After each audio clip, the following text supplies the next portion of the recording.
భారీ వర్షాల ఎఫెక్టు భూపాలపల్లి సింగరేణిపై పడింది.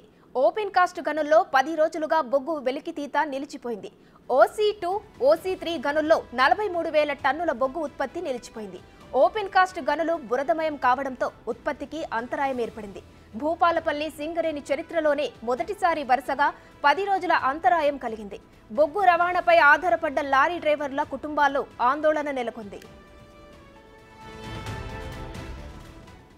10 రోజులుగా భూపాలపల్లి ఏరియాలో కురుస్తున్న భారీ వర్షాలతో సింగరేణి ప్రాంతం అతలాకుతలమైంది.